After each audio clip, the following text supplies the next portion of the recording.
सुबहानल्लाह वल्हम्दुलिल्लाह वल्ला इलाहा इल्लल्लाह। अस्सलाम वालेकुम बच्चों, आप सब कैसे हो? मैं उम्मीद करती हूँ कि आप सब ठीक ठाक हैं। आज हम हिंदी में पाठ 7 लेसन नंबर 7 खरगोश और हाथी पढ़ेंगे। Open page number 45 in your Hindi textbook and when I read the lesson, repeat after me. पाठ 7 खरगोश और हाथी। एक जंगल में एक सरोवर था। अंडरलाइन द वर्ड सरोवर। सरोवर यानी पॉन्ड। सरोवर के किनारे बहुत से खरगोश रहते थे। खरगोशों के बिल जमीन के अंदर थे। वे दिन भर इधर उधर कूदते रहते, नरम नरम घास खाते, रात को अपने घरों में सो जाते। वे सब बहुत प्रसन्न रहते थे। अंडरलाइन द वर्ड प्रसन्न। प्रसन्न यानी हैप्पी। उसी जंगल में कुछ हाथी आ गए। हाथियों के झुंड में कुछ शरारती हाथी थे। वे अपनी सूंड से छोटे छोटे पेड़ तोड़ देते, पौधे कुचल देते। अंडरलाइन द वर्ड कुचल। कुचल यानी टू क्रश। हाथियों के बच्चे खेल खेल में एक दूसरे से लड़ते। हाथी पानी से बहुत प्यार करते हैं।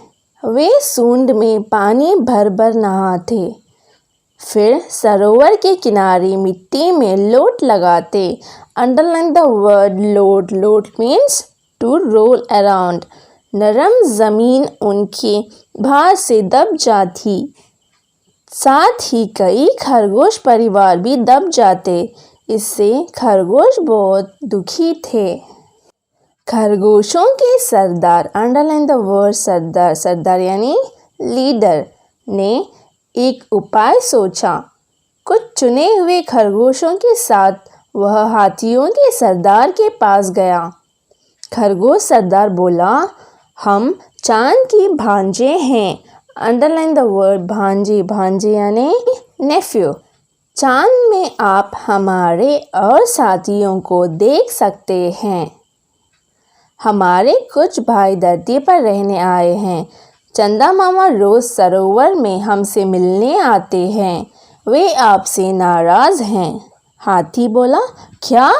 क्यों नाराज हैं? हमने क्या किया है? खरगोश बोला, सरोवर के समीप नरम मिट्टी में सुराख कर। अंडरलाइन द वर्ड सुराख। सुराख यानी होल। हमने अपने घर बनाए हैं।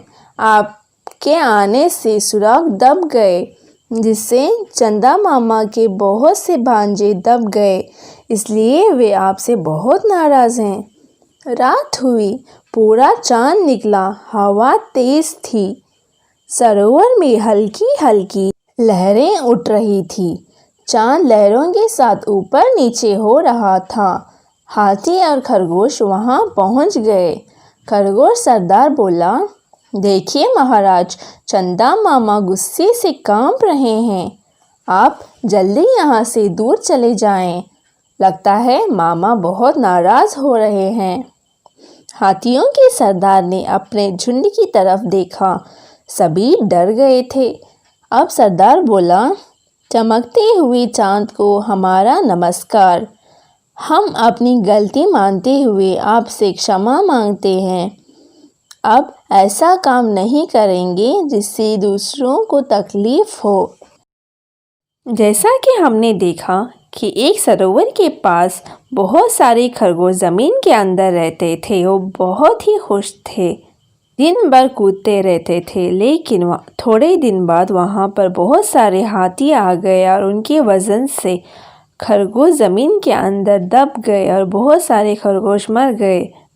अब खरगोश बहुत परेशान हो चुके थे, इसलिए खरगोशों के सरदार ने हाथियों के सरदार से कहा कि हम चांद के भांजे हैं और चांद तुमसे बहुत नाराज़ है, क्योंकि तुम्हारी वजह से बहुत सारे खरगोश ज़मीन के अंदर दब गए हैं।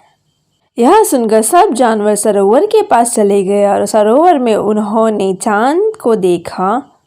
तो उनको सच में लगा कि चांद उनसे बहुत ही नाराज़ है। उन्होंने अपनी गलती मान ली और खरगोशों से माफ़ी मांगी। उन्होंने कहा कि अब से हम किसी को तकलीफ़ नहीं देंगे और वहाँ से चले गए। अब खरगोश परिवार फिर से हंसी खुशी रहने लगे। रीड द लेसन खरगोश और हाथी। जज़ाकुमुल्लाहु खैरन। सुब्हानल्लाह वल्हम्दुलिल्लाह वल्ला